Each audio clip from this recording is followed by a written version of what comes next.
Captain Drake, Stormbird, O'Malley was a man of legend, a towering, fearsome figure whose name struck terror into the hearts of sailors and navies alike. The Tempest, his ship, was as swift as it was deadly, and its cannons sang songs of ruin to those who dared to stand in his way.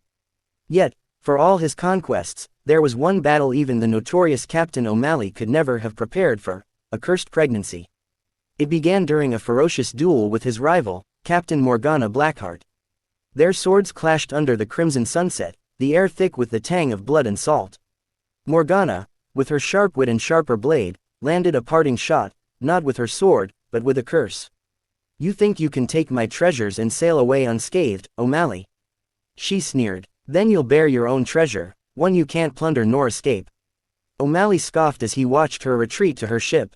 Let her have her theatrics, he thought, turning back to his crew. Little did he know, Morgana's words were no idle threat.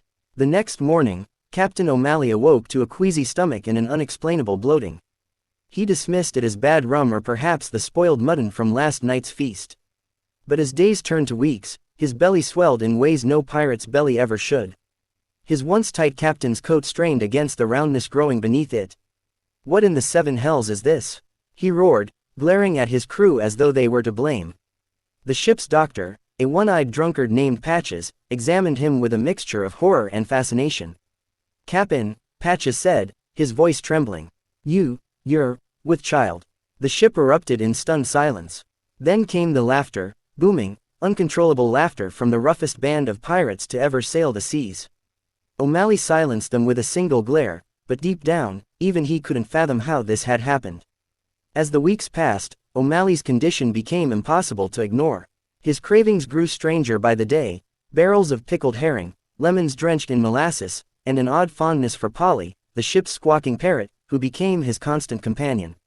The crew, though initially bewildered, began to rally around their captain, helping him waddle across the deck and even knitting tiny pirate booties in secret. But the curse came with a condition. To break it, O'Malley had to deliver the baby while achieving a victory so grand it would cement his name in pirate history forever.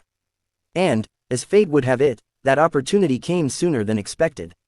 One stormy night, the lookout shouted, "Black sails ahead!" Captain Morgana Blackheart had returned, her ship, the Widow's Wrath, cutting through the waves like a specter of revenge. O'Malley, swollen belly and all, bellowed for his crew to prepare for battle. Cannons roared, swords clashed, and the storm raged on. O'Malley, despite his condition, commanded his crew with the ferocity of a man who had everything to lose. But mid-battle, the curse took hold, labor pains struck, and the captain found himself doubled over, clutching the ship's wheel. "Cap'n, waters broke," Patches shouted. "What do ye mean, me waters broke?" O'Malley roared, his face red with both rage and effort. Between contractions, O'Malley barked orders.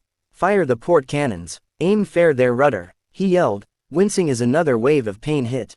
His crew, torn between fighting and helping their captain, somehow managed both. Morgana, watching from her ship, laughed maniacally.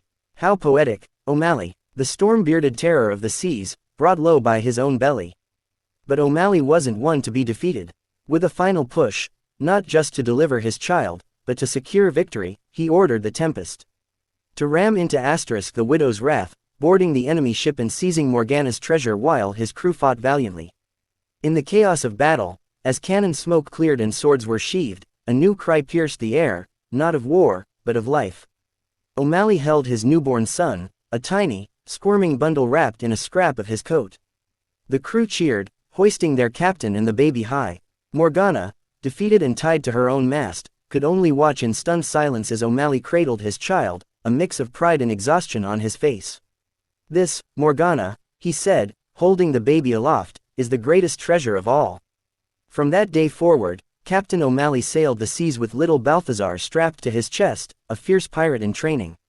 The legend of the pregnant pirate spread far and wide, a tale of curses, battles, and the unexpected treasures life could bring. And though he never forgave Morgana for the curse, O'Malley often found himself laughing at the absurdity of it all. A pirate's life, indeed.